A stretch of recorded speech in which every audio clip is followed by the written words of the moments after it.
Thanks for tuning in to the Trap House Podcast. Now a quick word about our sponsors. We have Duke Traps. Check out duketraps.com.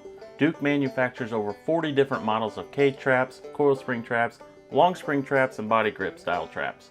Also, my personal favorite, they have the Duke dog proofs. They come powder coated, perfect on the line. Check out duketraps.com and you won't be disappointed. We have J3 Outdoors, maker of the Hags Bracket, all American made products. Check out their website, j3o.com, and you will not be disappointed. They have everything from your bait holders, your spring clips, your tail hooks, the universal locks, the list goes on. Especially if you're a water trapper, you want to check this website out. That's j3o.com. We also have Top Lot Stretcher Company with us. Check out their website at toplotstretcherco.com. Top Lot Stretcher Company handles all your wooden stretcher needs, along with pelt handling supplies and trapping supplies. Check out their website at toplotstretcherco.com. And representing all the girls in the trapping world, we have Trapping Girl Inc. with us. Check out their website, trappinggirlinc.com. They have awesome apparel for the females. There's also kids apparel, lures and baits, things you could use out in the field. Check out their website, trappinggirlinc.com. And there's only one true way to start out the trap line in the morning, and that's with a nice hot cup of coffee from traplinecoffee.com. Check out their numerous collections. They have Trapline Blend, a Kodiak Blend, and my favorite, a Cherry Red Blend, all available at traplinecoffee.com. Also, be sure to check out Weeby Knives. That's weebyknives.com. They have skinning knives, fleshing knives, all your fur handling tools. Check out weebyknives.com. Need a place to sell your fur? Check out Groenewald Fur and Wool Company. They're the largest and most experienced direct receiver of wild fur with over 50 plus years of experience. Their website is gfwco.com. And last but not least, Hoosier Trapper Supply. Check out our website, HoosierTrapperSupply.com, home of the Top Dog Predator Bait and Jet Fuel Predator Lure. We got all your trapping needs, trapping scents and baits, deer scent, and apparel. Check out HoosierTrapperSupply.com.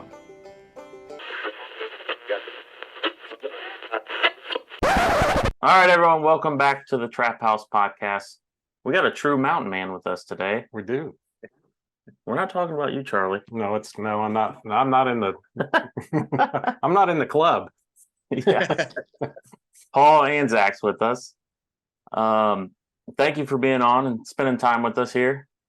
Oh, you bet. I appreciate it, man. Any opportunity, I thank you. Yeah. So if you would, just kind of start at the beginning, where you're from, how you got into trapping, take us on the journey to how you ended up on the hit TV show Mountain Men on the History Channel. It's got to be a ride. It's been a real long ride. Yeah. I started trapping back in 1977. I was just a young guy, and started trapping. What got me into trapping was like in the third grade, I think it was, in Wisconsin. We studied the Mountain Men era, and the fur trade and all of that stuff. And so that's what really kind of got me excited about it. I didn't know that, you could sell fur and all that, back then. And, I didn't know what was going on.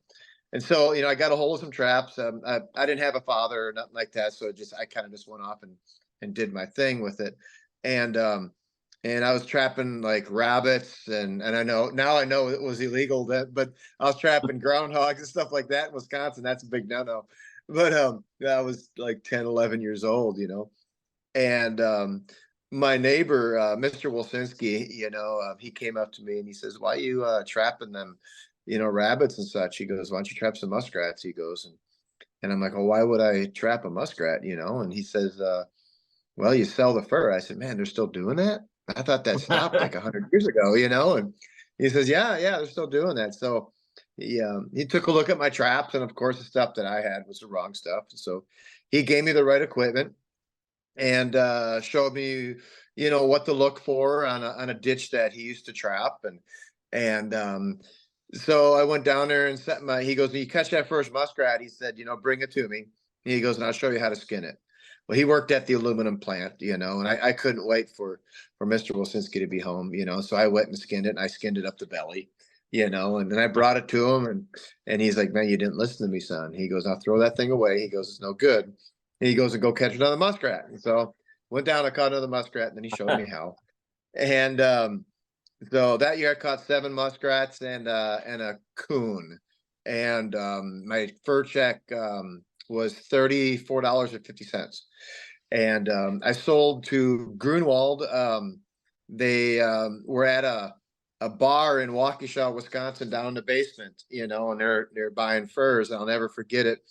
There's this big old burly trapper, probably with a big, if I remember correctly, with a big beard and all that. And he had a pile of red fox and pile of coon. And I thought I stepped back in time. I was just hooked instantly, and all the smells and everything. This is all new to me, and I remember putting my muskrats up on the table, and the fur buyer gave me some tips, as far as handling rats, and then he looked at the coon, and I remember skinning that coon. It was frozen, and oh my God, skinning a frozen coon, that's pretty tough.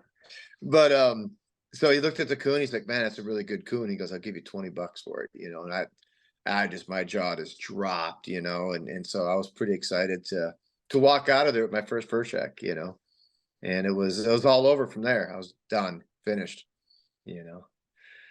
So in a nutshell, that's how I got started. And then, gosh, from there we moved to northern Wisconsin, and then I trapped up there, and that's where I started catching my first fox and my first like otter and beavers and stuff like that, and then from there I moved when I was 26. I moved down to Tennessee, and there was no not many muskrats like I was used to, in northern Wisconsin, and so I had to learn how to trap coyotes.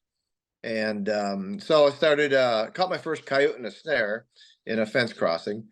And I had a guy come and show me some stuff with footholding coyotes, with dirt holes and stuff like that. I tried to catch a coyote. I remember when I was young up in northern Wisconsin, pretty crude, man.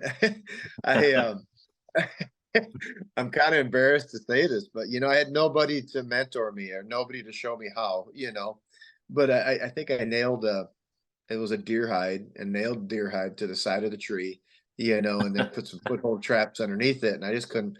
And then I think a coyote came by, and then they just walked right by it. I'm like, wow, these things are super smart, But but anyways, I'm back down in Tennessee. Then I had to learn how to trap coyotes, and just kind of took off from there. And then started a business in back up 2004. I started longlining.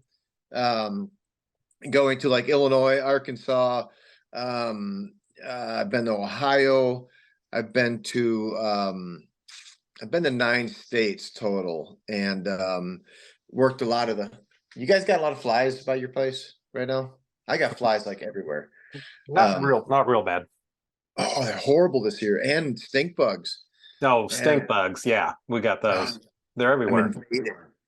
Invaded by them.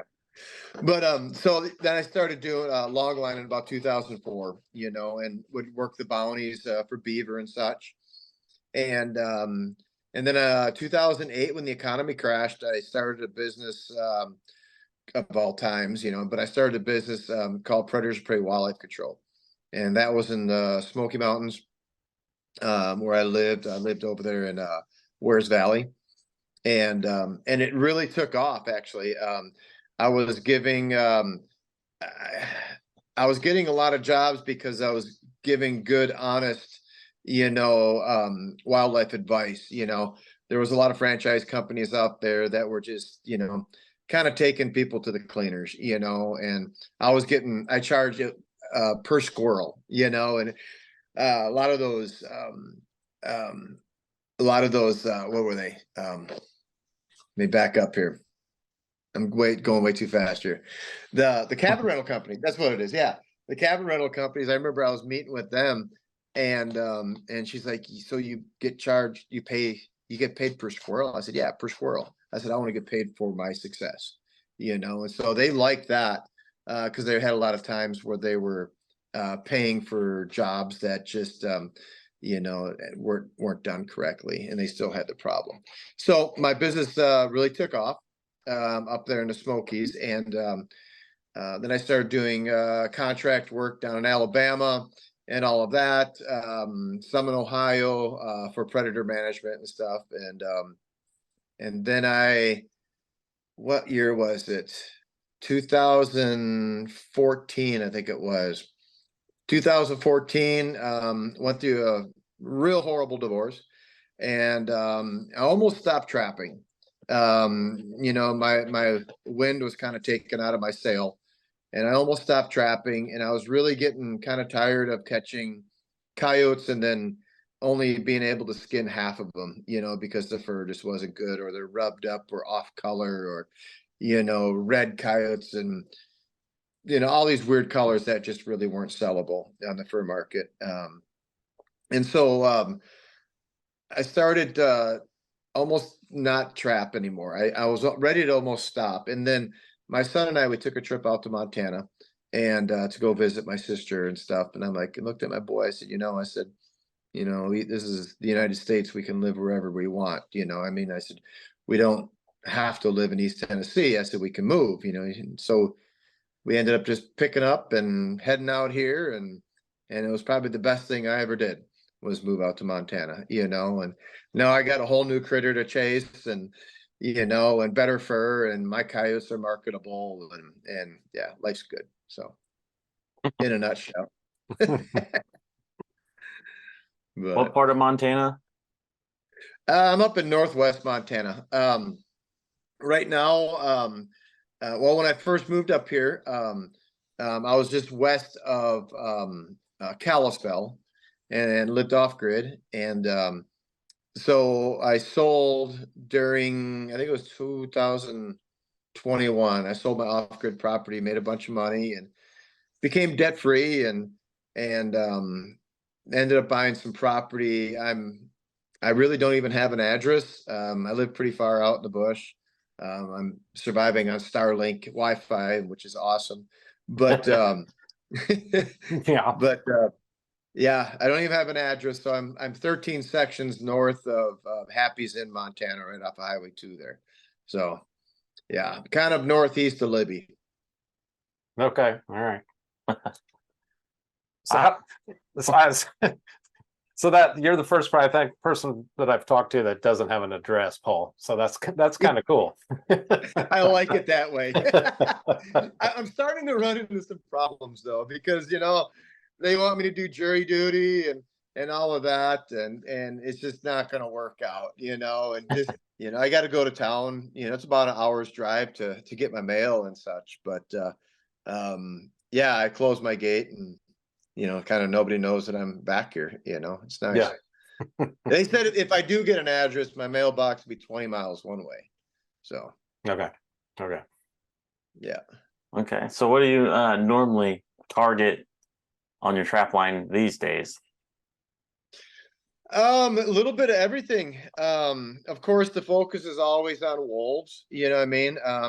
That's an animal we kind of follow, throughout the whole year. I'm saying it's always the focus is on wolves. But I'm trapping past few winters. I'm really liking, trapping rats, through the ice and stuff like that. Everything is really kind of like right now, I'm getting geared up to go coyote trapping. So I'll coyote trap for about 3 weeks, and then my water trapping will last about a week, because then it ices up really quick here. I'm at 4,000 feet, and it'll ice up real quick, and then I'm just done. And then this year I get to start wolves earlier, which is nice. They changed the grizzly bear map, and everything revolves around the grizzly bear. And so it'd be the first Monday after Thanksgiving. So November 27th, I get to go ahead and start trapping wolves in my spot, in my areas. 20 miles to the east, they got to wait for the grizzly bears to go to sleep. and it's called a floating start date. So, So it gets really that- complicated.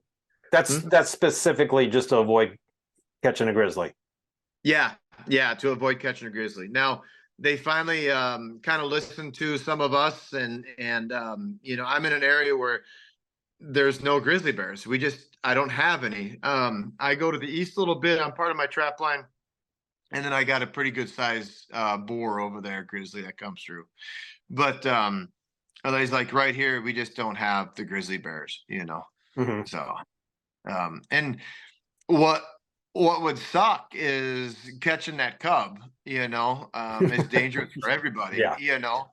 I sure in the heck don't want to catch it, you know what I mean? And then come flying up on my four-wheeler, you know, it doesn't matter if I'm on a four-wheeler or walking or whatever, that mama bear is going to jump my ass, you know. Yeah. So you know, it's a different world out here trapping, you know. Yeah. So and I know it's a learning process, and you never get done learning, but so how long did it kind of take for that, from moving from Eastern Tennessee to Montana, for that to kind of start clicking into place, and you know? Yeah, the coyotes were the big one. You know, wolves, I'll never figure wolves out. Yeah, but the coyotes, you know, I was a 100 coyote a year guy, you know, and I was pretty cocky, and I moved out here, and I thought it was just going to be a piece of cake, you know. And the coyotes are different out here. First of all, they're back east. I was used to a 3-4 day cycle, you know, where they're cycling back through, and here it could be 2.5 weeks before the coyotes cycle through. And when the coyote does cycle through, if there's, you know, wolves in the area, if there is a mountain lion in the area, they're going to go ahead and completely bypass that spot. So then you got to wait another 2.5 weeks for them to come back through. Okay. My first time I trapped here, I think I had 56 sets out or something like that. And I was all pretty cocky, and it was October, and it was even during, you know, pre-dispersal, you know, and the pups were still intact in the family units. And I set out, and, you know, the first check, nothing. Second check, nothing. You know, we check every 48 hours. You know, by the third check, I had a skunk, you know, and I went a week and a half, and then I had to pull my traps and head back to Tennessee. I didn't catch one coyote, none, you know, and I went home scratching my head, you know, thinking, what did I do wrong? And I didn't even have a visit. You know, I mean, it's just so different out here. And it goes different too from, let's say, where I'm at in the timber. I'm in the big timber country, to, let's say, the Eastern Front, you know, or going south down towards like Hot Springs, where it's a lot of good sage country. And, you know, I know a trapper down there he's gonna blow out 120 coyotes this year. And that's just 40 miles, 50 miles from where I'm at. Mhm. You know, a good season for me up here is going to be 40 to 50 coyotes, and that's it. Mhm. You know, and that's busting my butt, you know. So Is that because they don't have a food source, or is it because of the wolves, or is it just combination of everything? Or it's a combination of everything, but one thing that I've noticed is because of the heavy timber, these coyotes have cover. Yeah, so they can travel however, wherever they want. So like in the open country, you're going to hit like the coulees, and you're going to hit, you know, brush rows and stuff like that, you know, where the coyotes are running. Here, the coyotes are running just like anywhere, you know. So you can set up a spot. It's taken me years to find good coyote locations. You know, I've been here, 7 years now. I'm finally got spots now where I just know I'm just going to go there and set up. My anchors are still there. But it took me, you know, 3 or 4 years, I guess, to go ahead and get some of those spots, you know, where I know they're going to continue come through all the time, you know.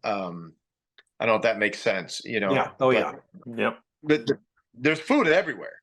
That's another problem. You know, we got mice, we got, well, our gophers are already hibernating, but there's gophers, chipmunks, there's squirrels, there's rabbits, there's food everywhere for these coyotes. And so it's not just like they're going to go to one spot to go ahead and eat. You know what I mean? There's food everywhere. So, yeah. Yeah, definitely a challenge. Yeah. yeah, humbling. It's really humbling, you know? Yeah. Yeah. So what's the likelihood then of catching wolves in your coyote sets or having wolf problems with your coyote sets? Highly likely. What I got to do is, in fact, I was just talking to the ranch today. Look at this fly right here.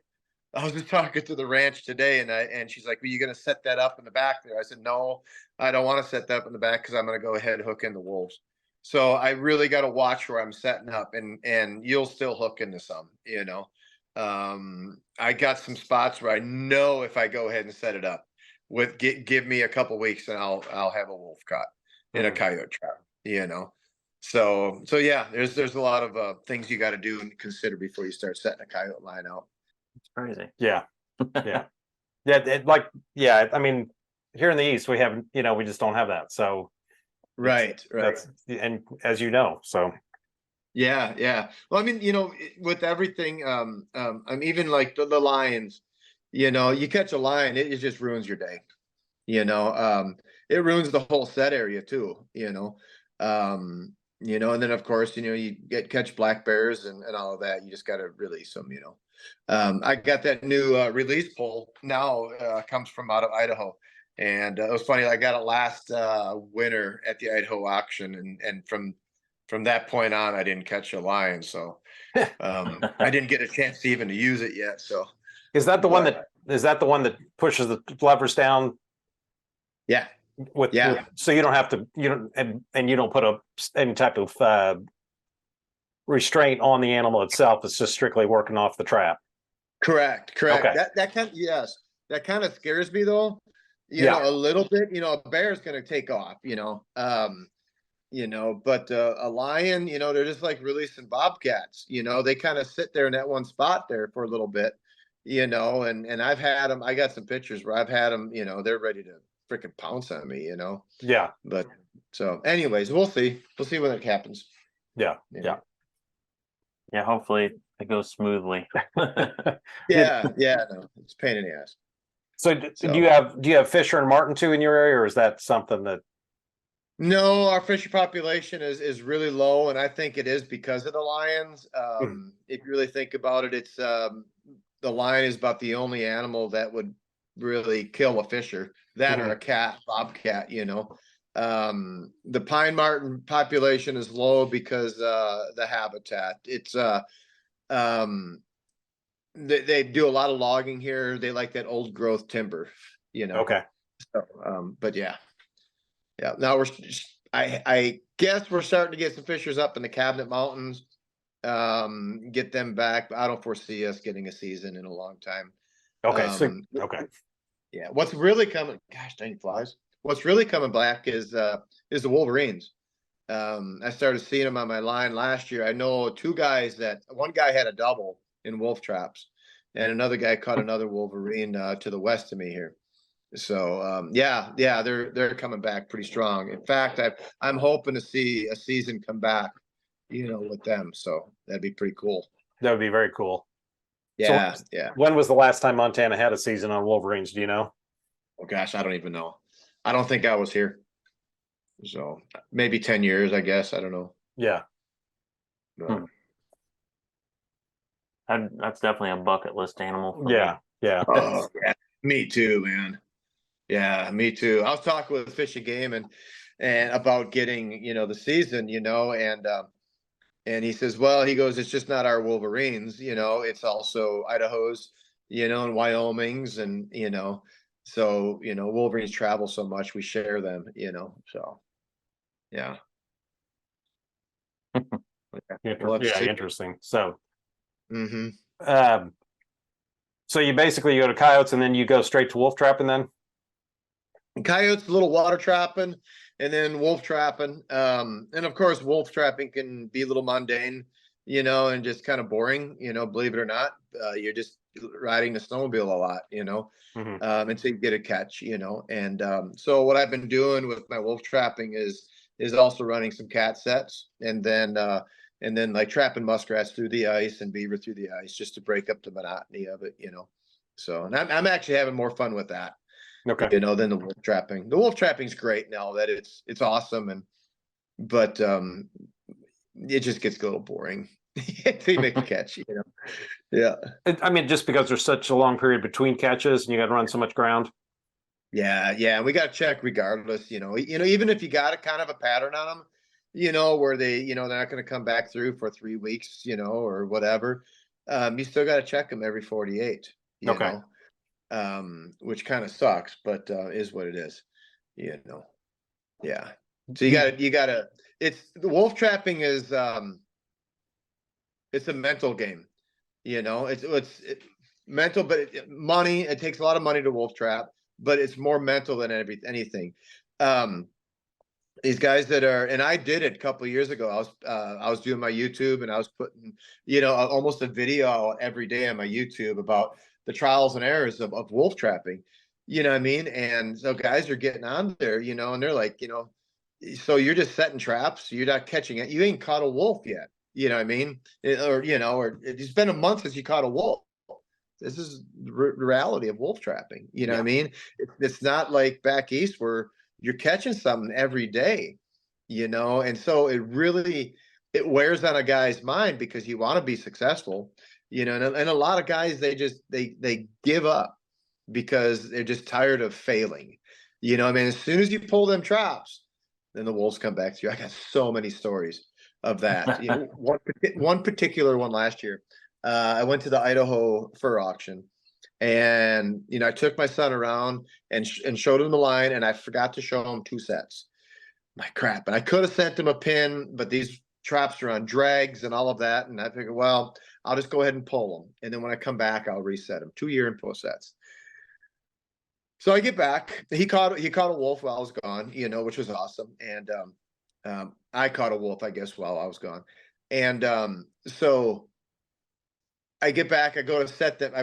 Throw the traps back in the sled. I go back to set them back up, and the wolves came in, pissed all over everything. I would have had 2 more wolves. You know what I mean? Yeah. As soon as you pull that trap, they're going to come through. Here's another one. Okay. Filming for the Mountain Men show. All right. These wolves, they tear my head up.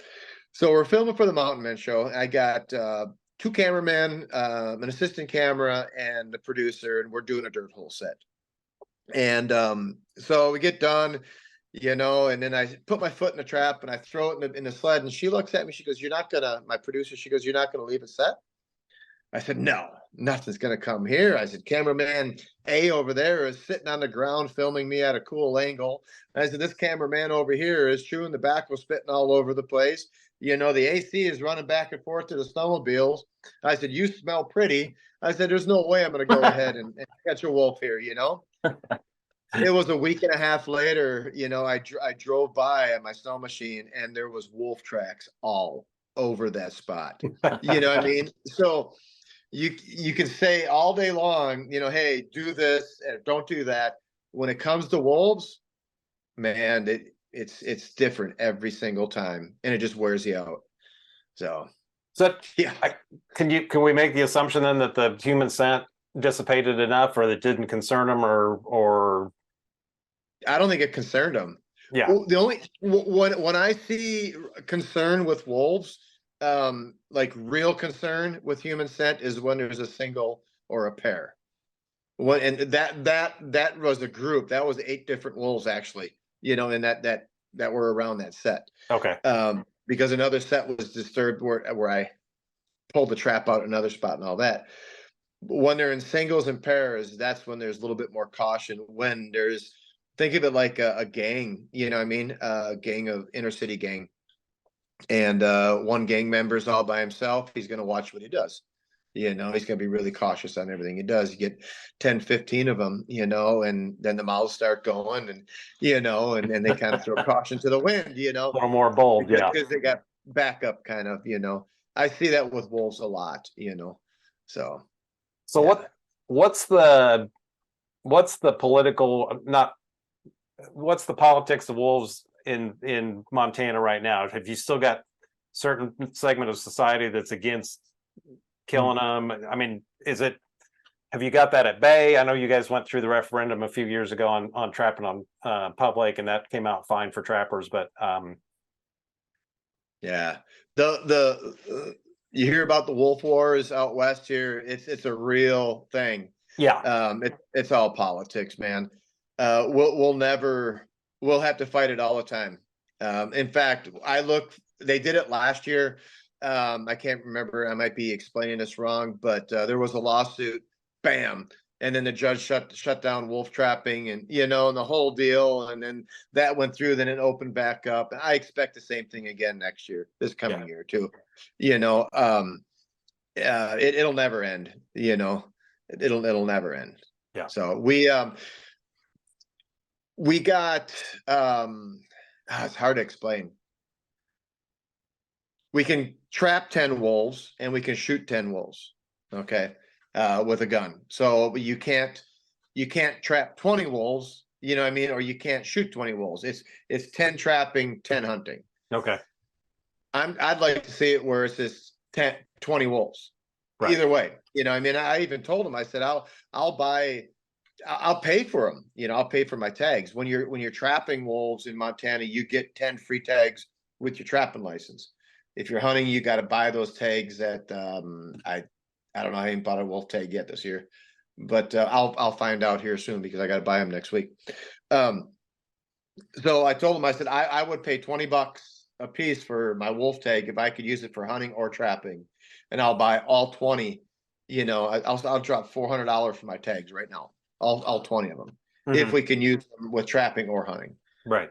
So, but they won't do that. So. It's frustrating. It's absolutely frustrating. And it doesn't really make sense. I mean, in the scheme of things. So when it comes to wolves, the common sense goes out the window. And I'm assuming, Paul, that realistically, it probably wouldn't affect the harvest that much.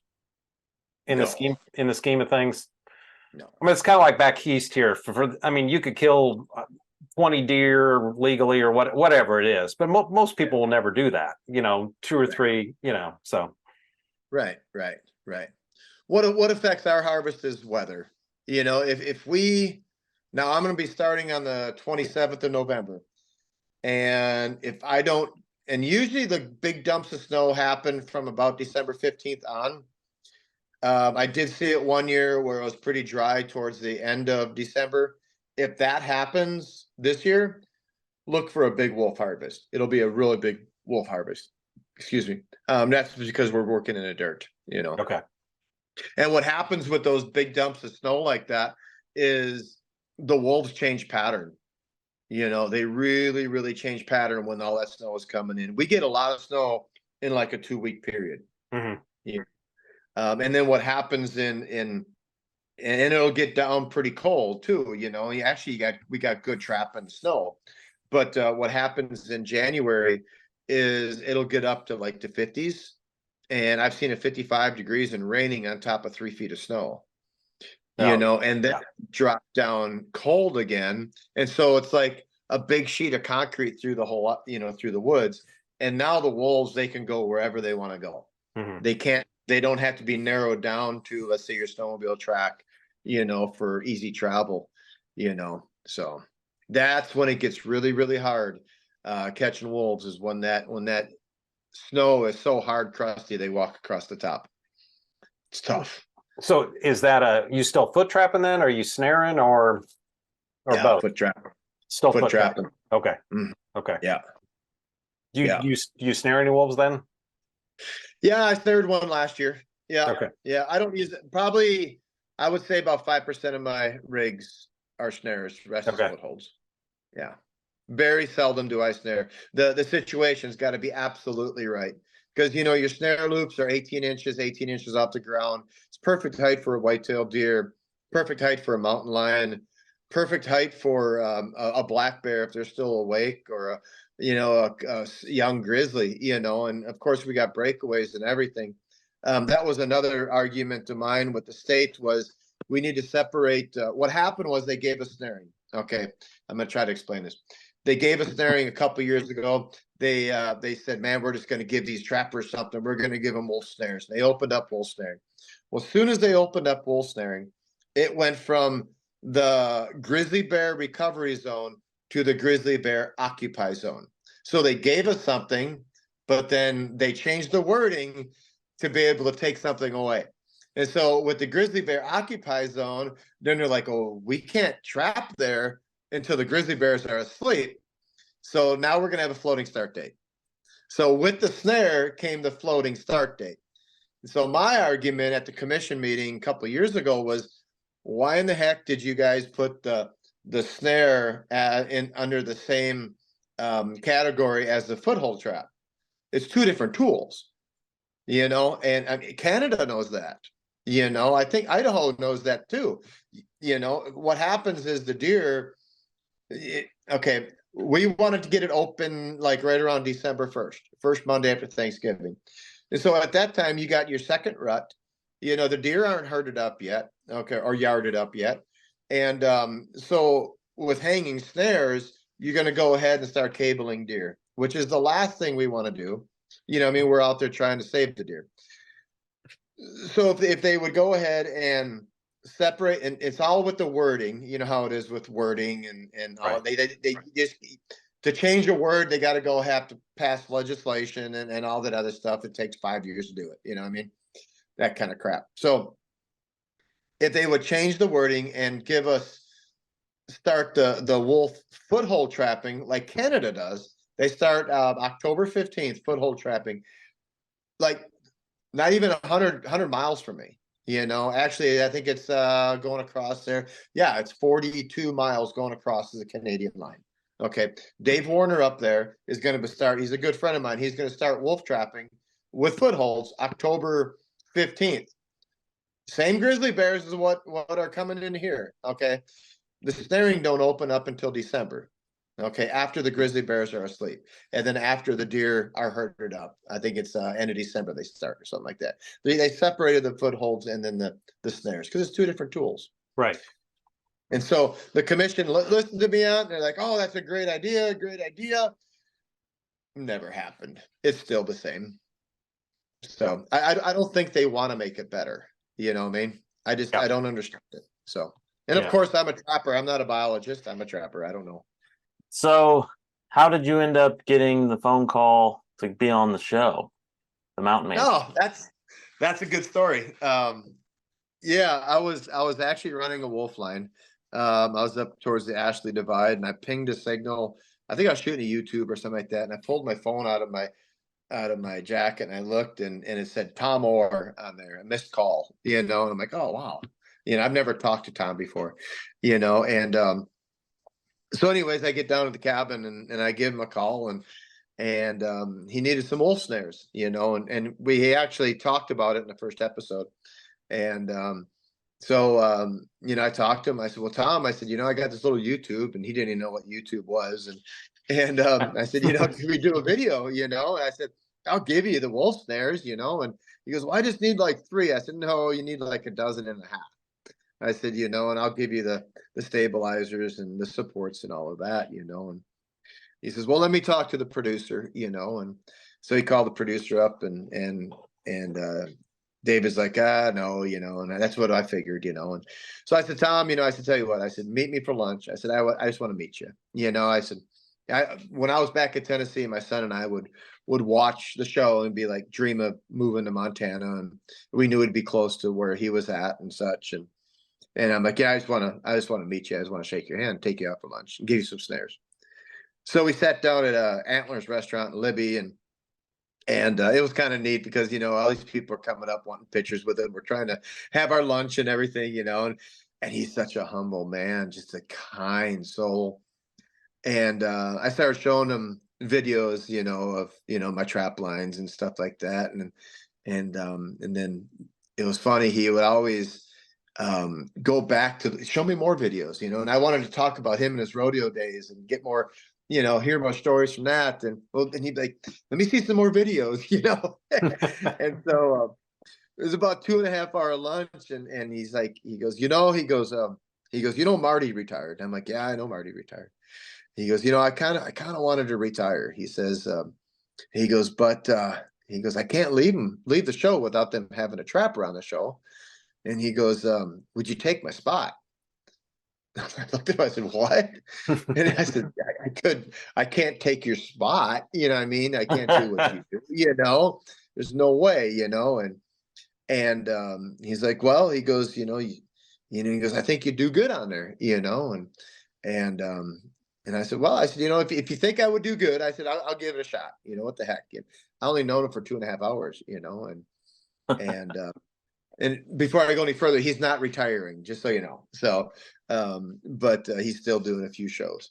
So anyways, I got a phone call from, he goes, when I get home, he goes, I'll make a call to David, which is Warm Springs production out of Missoula down there. And so David called me up, we talked on the phone, and then he's like, well, let's do a Zoom, So I had to go to the bar and get good signal service and all of that, and use the bar's laptop and do a Zoom and everything. And so we did a Zoom, and that turned out good. And he called me back in a couple of days. He says, hey, he goes, where you at with your trapping right now? And I said, well, we got about a week and a half of wolf trapping left.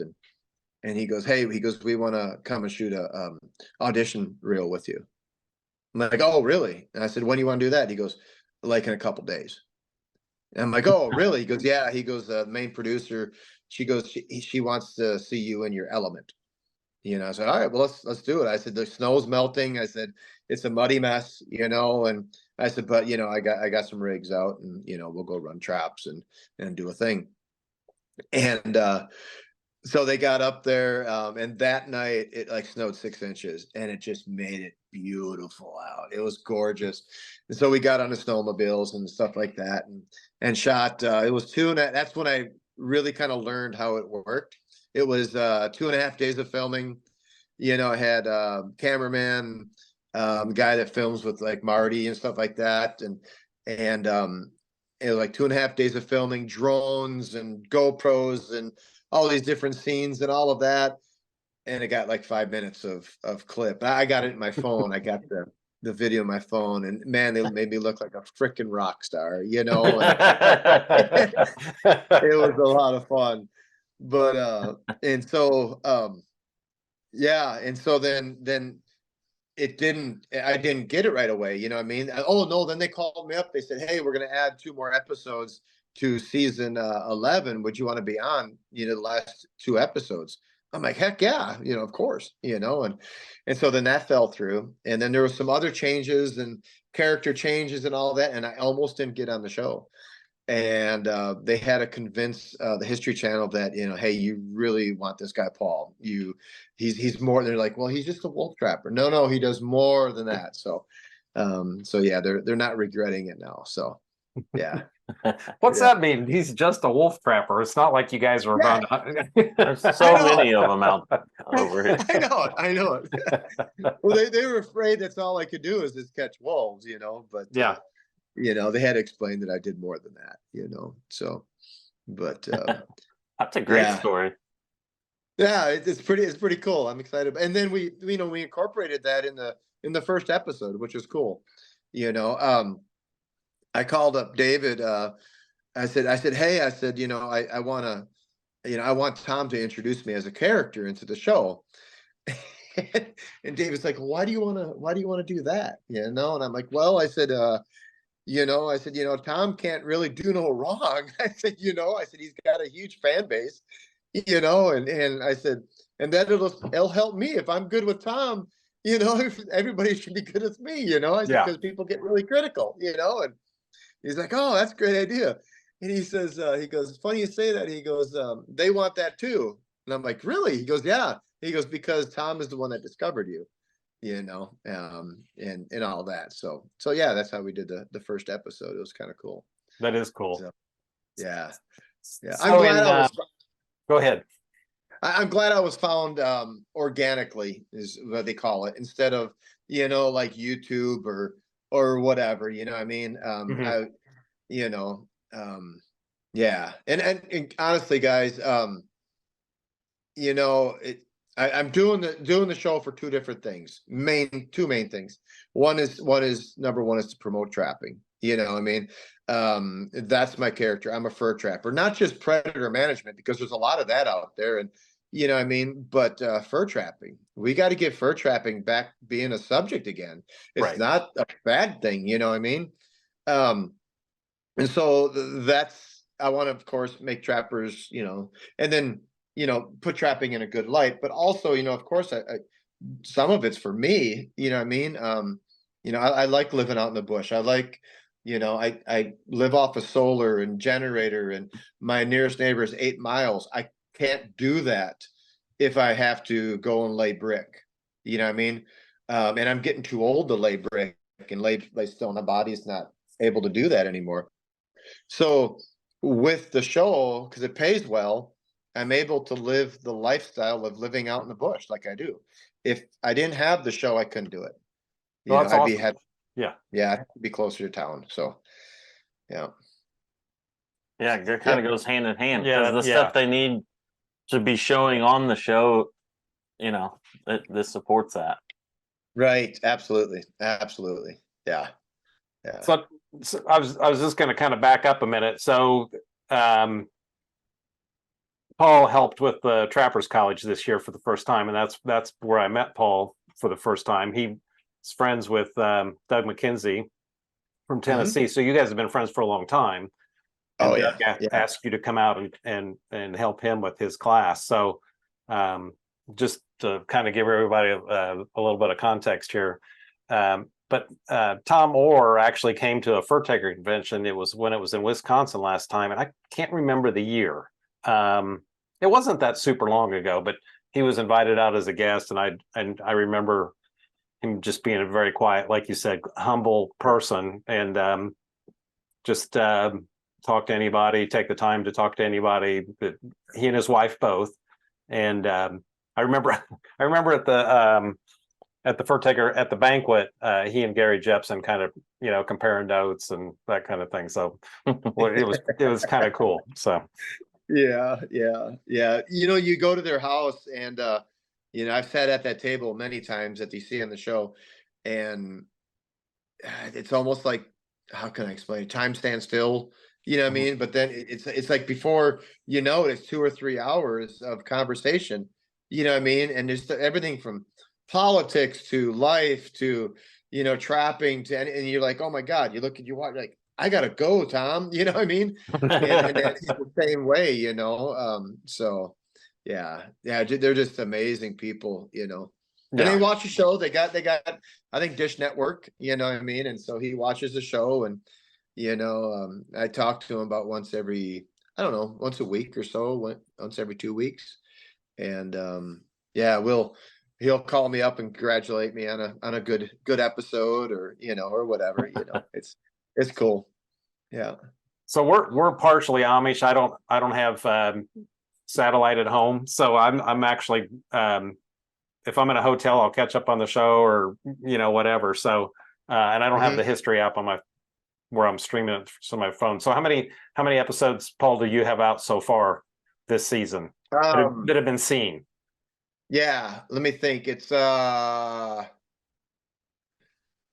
first one, the Badger, my deer hunt, 4. Yeah, 4. Tomorrow night will be the 5th one. Okay. Yeah. Tomorrow night I'm gonna be I'll be up on the Ashley Divide going after Martin. Okay. So yeah. Cool. Yeah. So are you able to stream it through your Starlink? Actually, I got Dish Network. Oh, okay. Yeah, I got Dish Network. Yeah. Okay. So you aren't that far out in the middle of nowhere. A satellite. Well, a satellite can reach satellite. It's satellite. Yeah. It would probably, to get power right here, would probably cost me $500,000. Yeah. Wow. Yeah. So yeah. I do have in fact, it might come by right now. I got a train that comes through right maybe, I don't know, 100 yards off of my south line of my property. Okay. So it's fixing to come through. Yeah. And it's the train that goes from Kalispell over to the West Coast. So yeah. So you have a little connection with civilization. Yeah. What's funny is I know one of the engineers, and so when he comes by the house, it doesn't matter what time, it's in the middle of the night or whatever, he'll do like extra honks because there's a crossing down there, then I know it's him. So yeah. Okay. Yeah. Just wave as he goes by. So is your son? That's right. That's his wave. Is your son still with you out there? Yeah, but he lives on another ranch. He lives Okay. over by Marion. Yeah. Okay. Yeah. So that's cool. Both of you are out there, and Oh yeah. Oh yeah. Yeah, he's loving his elk hunting and whitetail hunting, so have you? Go ahead. Have you got your hunting out of the way so far? Or are you still hunting for the fall? No, I ain't even started yet. I'm not a bow hunter. Last year my son talked me into go ahead and getting a bow and all of that. And so I spent about $1,000, on bow and then Sitka gear and all the stuff. And I was shooting with good groups and everything. Everything was nice and great. My shoulders were holding up well and got in a stand, it's coming to prime time and I hear like shit. Blew at me right away. Hold on a second. Let me let this dog out. So it blew at me right away. And then get out there the next night, different stand. Go get him. And get up there and blowing at, doe's blowing at me. I'm like, oh my God. So after the fourth night of that crap, I'm done. I am absolutely. I spent $1,000 to get bitched at. You know what I mean?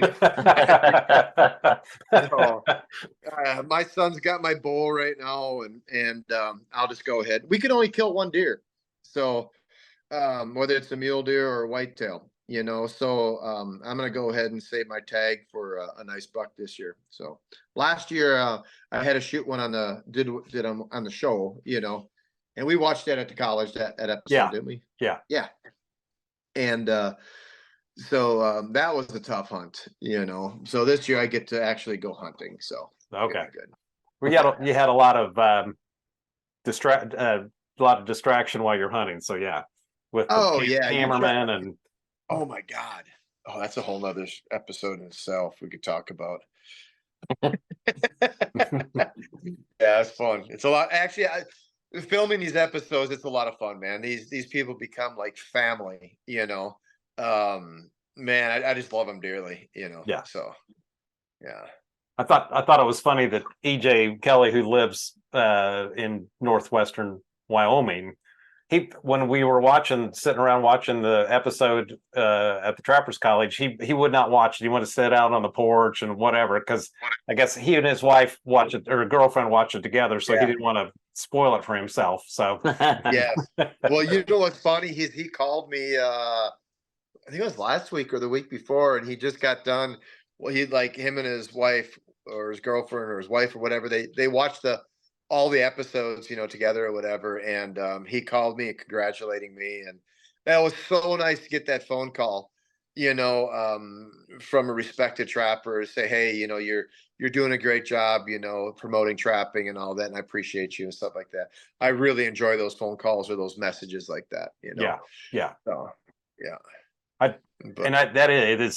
It's so important that we get this exposure and it's positive exposure and good representation. You're a good representative of it. So yeah, it's very important. And I can't tell you how many times people come into our shop or place an order or whatever, and they'll make a note, that they've watched the Mountain Men show or a show like that, even a YouTube show about trapping, and how that sparked their interest because they never really had it before, maybe they've done a little bit of hunting, but they, and that gave them the bug or the interest to take it on. Right.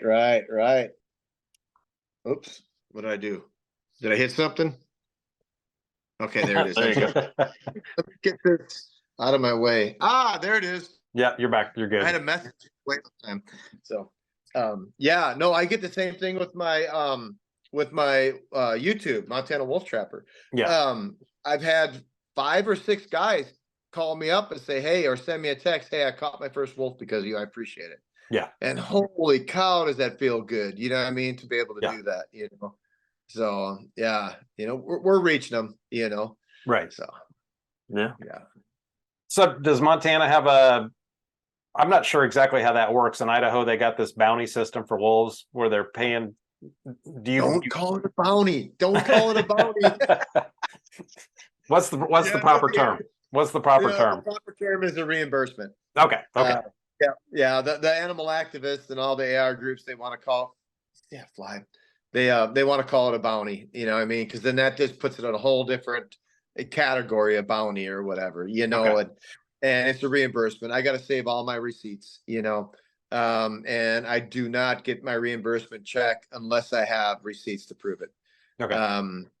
Heck, I'm stacking up receipts right now just for fuel, running cameras and draw stations and such, so it's really easy to go ahead and stack up, buy a four-wheeler, anything, underwear, long underwear, it doesn't matter what it is, anything that gets you out in the woods to go wolf trapping, or wolf hunting, even a guy, let's say you wanted to come out here and kill your first wolf. You wanted to do go calling or go with an outfitter to go wolf hunting or something like that.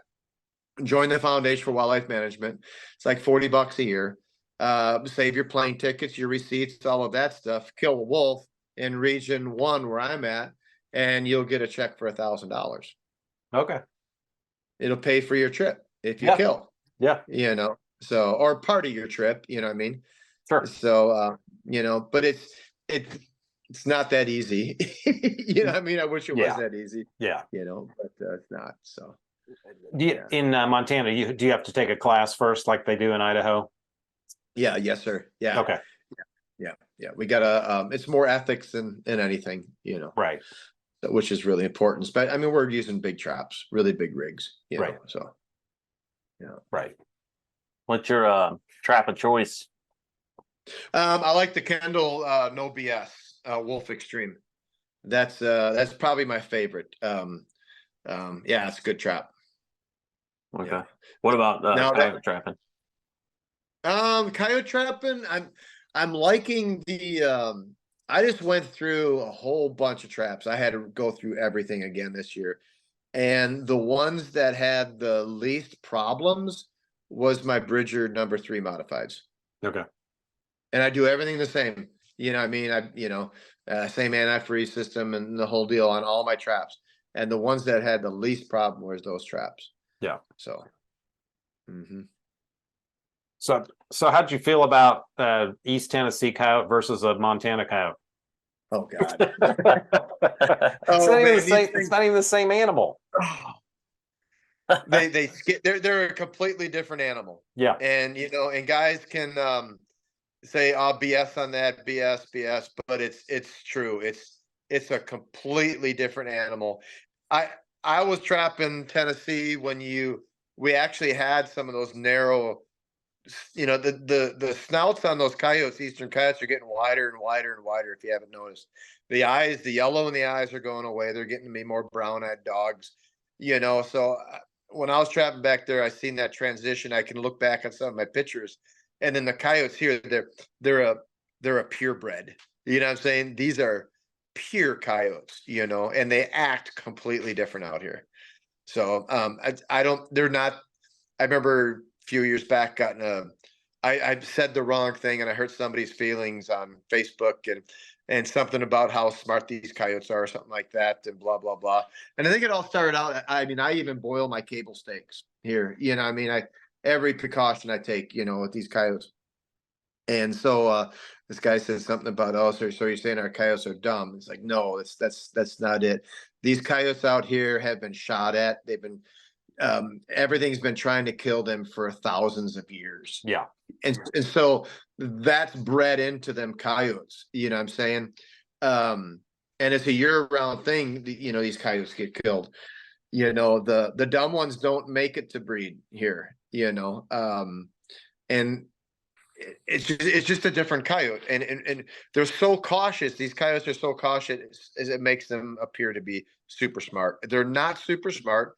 They're just super cautious. Yeah, is what I'm trying to say. They're super cautious. Yeah, I mean, where I don't see last year, the caution kind of went down with the coyotes, but I had a huge population. It was like a population boom and a spike last year, and I'm seeing that this year. I'm hoping I get on my other ranches, it's still the same thing. And it's kind of like when you got two different dogs. Okay. Now, for instance, I got two dogs now. Ricochet, I had Ricochet forever. I just got this new pup. Ricochet didn't eat for 3 days. And then all of a sudden I get this new pup. He's 9 months old. He walks in the house. The first thing she did was walked over to that bowl of food that she had sitting there for 3 days and she ate. Okay. And now she's eating every day and she's got weight and all of that. It's competition. And I see the same thing with my coyotes here.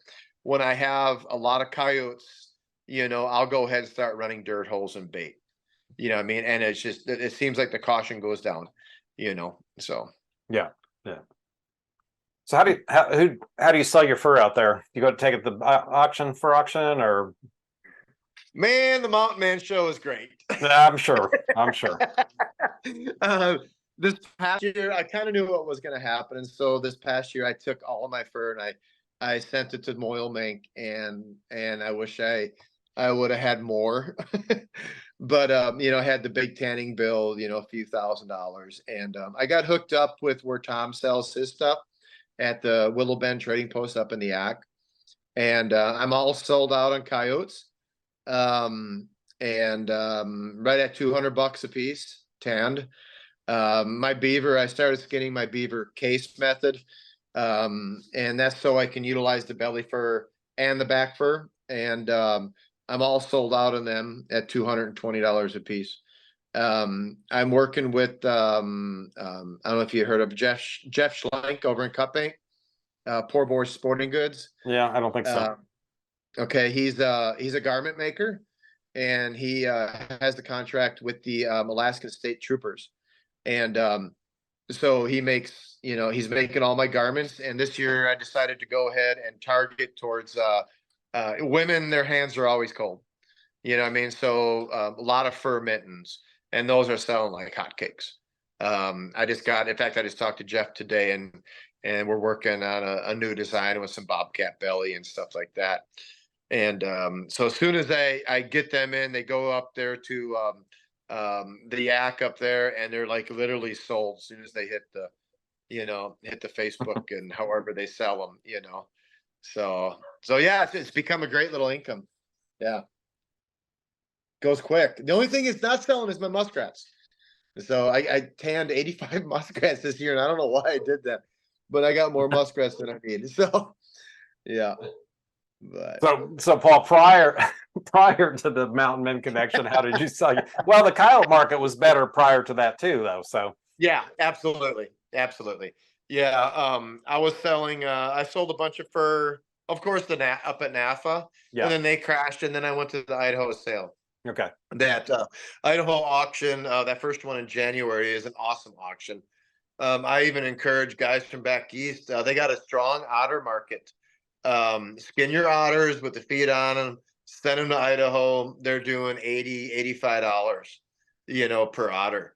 It's just a great market, So when, back east, I've heard of the Tennessee sale where they're still getting, $15, $20 on your otters. You can send them to Idaho, and, they'll go ahead and market them for you. So, yeah. And it's a Native American market, so. Well, that's a good tip. So, yeah. Yeah. It's worth watching the show, right? Yes. Yeah, exactly. So, I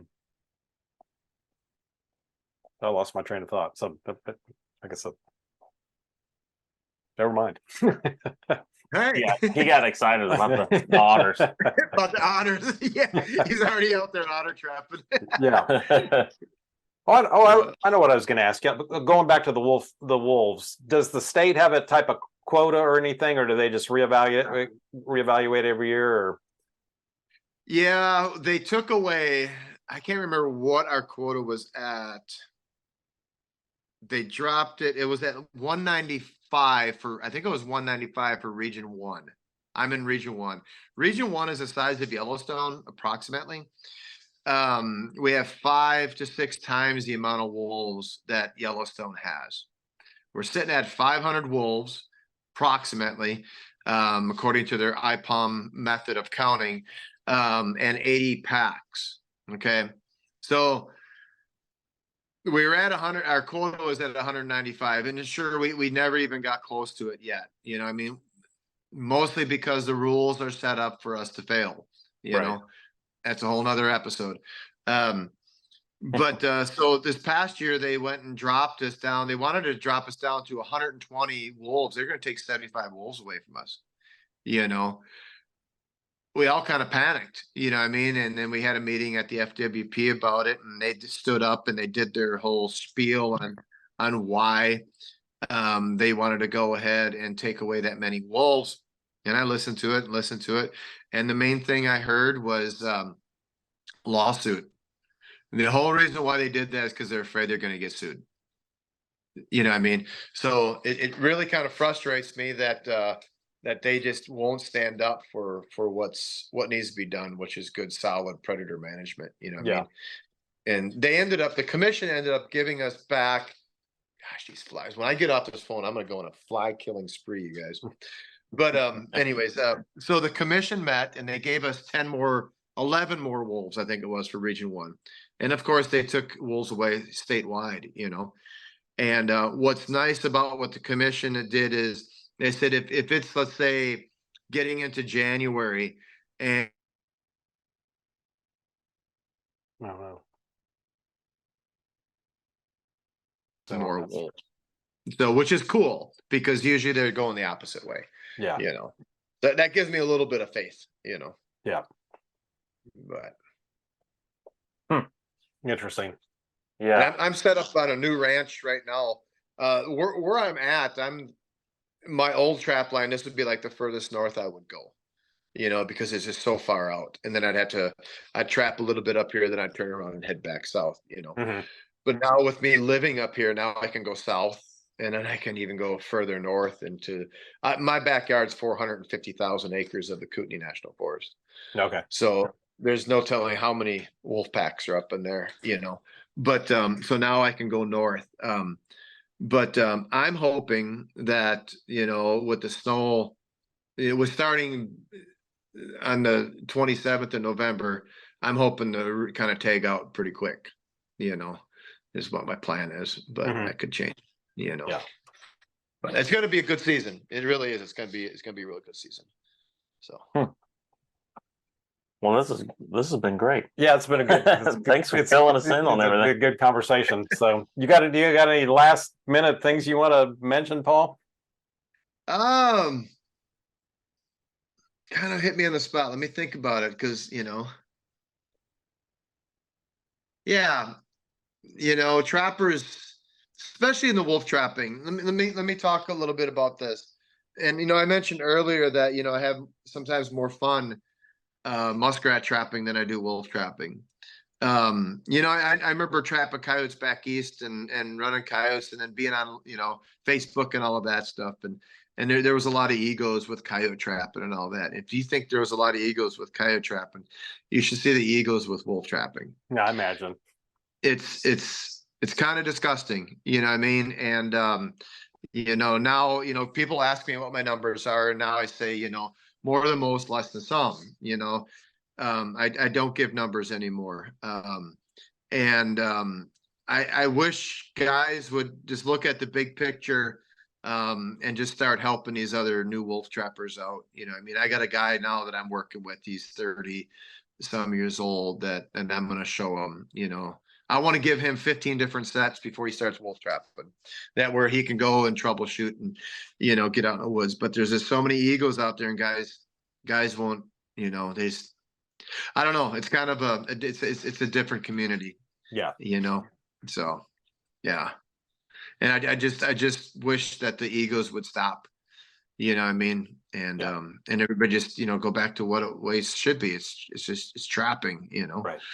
Let's enjoy it. So it's changed since I've been a kid, and I blame that all on social media. I really do. You know, it's just different. You know, kind of pushes me back further in the woods. Yeah. Well, there you go. So, of course, we see that with, you know, deer hunting or whatever it is. Yeah. There's, you know, bass fishing. It's all it's huge. Yeah. So. Yeah, it's almost I don't want to say it's disgusting, but it's I don't know. It hurts my feelings seeing it. You know what I mean? It Yeah. really does, because it's gone away from the natural part of it, and it's taken the excitement out. I'm not gonna post much on. I'm back on Facebook. My media guy said I need to get back on Facebook, and it's helped me out. I'm making money on it and stuff like that. But I really don't want to be there. And I keep getting these requests, to join trapping pages and all of that, and it's too much drama. They just got to start getting along. Guys just got to start getting along, because as they're arguing and fighting amongst each other, the animal activists are planning and Right. dropping money and with lobbyists and all kinds of other stuff while we're bickering back and forth. So and if anybody says, oh, Paul, he's a jerk, he didn't join my trapping page, there's a reason. I just don't want to be part of the drama. Yeah. So, and that's it. So, Yeah. Well, you should But- join mine. no, because then I got to join other ones. So no, I'm not going to join any of them. I will say Like, though, the catch circle page that I started, I am proud of it, because I'm with you on that. There's no beating around the bush with it. If people start bickering, I'll just delete the whole post. Who cares? Too bad. It's gone. Yeah. Yeah. I started the page Squarehead Trappers. You see the Squarehead Trappers? Yeah. Yeah. I started that page. Oh God, years ago. Me and a friend of mine in Wisconsin. His name's John Shoddy, and then ended up handing it over. I don't even know who owns it now, but we would keep all the riprap up. It's the same thing as you. There's no sense of fighting and bigger and all of that. And Right. what I started seeing before I got off of Facebook a couple years ago and really respected trappers, and it really kind of disappointed me, was a lot of bullying, with respected longtime trappers. Somebody would get on there and say, I catch bobcats in these concrete culverts. I remember this one specifically. And so that these longliners were getting on there and just bashing this guy, on how he catches bobcats. You know what I mean? And to me, that's just bullying. Yeah. You know what I'm saying? Yeah. And let him catch bobcats the way he catches bobcats. So I guarantee you that this guy that was catching bobcats in these culverts that he was dragging all over the damn country is either gotten off of Facebook, won't communicate with anybody, or just stopped trapping, because of the bullying. Yeah. You know what I mean? It just disgusted me. Yeah. It's horrible. So, Yeah. So anyways, the whole part of the trapping is it's being creative, for one thing. To me, trapping is just being creative. You're coming up with a new way to catch that critter or whatever, whether it's right or it's wrong, it's your way, Yeah. So, And if ultimately it works, it works. So yeah, absolutely. And, this whole thing is with numbers, what I mean? If you're not 100 coyote a year guy, ain't nobody, what I mean? Well, I look at the character of a man in my older age. I look at the character of a man. I don't care how many wolves he's caught. It doesn't matter to me. I mean? Are you a good person? Yeah, we could be friends. Not because you caught so many wolves or so many coyotes, So, Yeah. So Paul, you got a YouTube page called Montana Trapper. Montana Wolf Trapper. Montana Wolf Trapper. I'm sorry. Yeah. And then of course everybody can watch you on the Mountain Man Show. Please watch. Yeah. Ratings are important. Yeah. Very much. Yeah. So, and like I said, we appreciate the positive representation of trappers and the exposure to trapping, and you're living the dream that a lot of us want to live. So a lot of us can live vicariously through you, I guess. So I appreciate it. I appreciate it. If you guys ever want to go ahead and check it out, see what it's like, come on up. Okay. Yeah, come on up. I got 2 snowmobiles. We can find another one and we'll go run a wolf line or something like that. I'll pick you up at the Kalispell airport and get you out. It'll be a blast. Okay. Oh yeah, that's Bro, you better make it happen. Yeah, we'll figure that out at some point. Yeah. So that would be cool. Of course, that'll be the few days that we're there that no wolves are caught, and then as soon as we leave, they'll kick in. But that's how it is, Yeah. That's right. That's or it'll trapping. rain for 3 days. Yeah. So Yeah. We've had those days on the line. We understand. Oh yeah. Well, speaking of that, we trapped Tennessee a few years ago. In fact, it was 2020. It was like rain, snow, tornadoes, There's flooded. everything was flooded. It was like the worst, I don't know, 5 days that you could have weather-wise. It was in I don't know. Oh, yeah. It was absolutely miserable. But Yeah, they get everything there. Oh no, I know exactly what you're talking about. I lived yeah, it. Yeah. Yeah, absolutely. We did pull a bobcat out of that we mess. we did catch a cat, but I don't know What how, part of but Tennessee were you in? what's that? What part of Tennessee? I don't even remember. it It was was southeastern, a little bit eastern, we were about an hour from Florence, Alabama. north Oh, of. I know. Yeah, I know the area where you're at. Yeah. Yeah. Yep, Because yeah. there was, I mean, it was very remote area in the scheme of things being in the east. So we'd have, if you wanted to do like a better meal or something, you had to go to Florence. Right, right. Yeah. 45 minutes, an hour. Yeah, it's just 45 here. minutes or an hour away. So yeah. Yeah, that's kind of a no man's land spot in Tennessee. That's like really off the beaten path right there. Yeah. Yeah. Which was impressive in itself. It was just the weather side, Right. you know, but yeah. Right, right. Yeah, the interstate, there was no easy access to the interstate, and that's probably why it was so Right. desolate Yeah. to the east anyway. Yeah. Yeah. It's pretty cool. Right. So, but Yeah. Right on. all right, Paul. Well, we sure appreciate it. Yeah, we'll be in touch, Yeah, and thank you. thanks again for being on.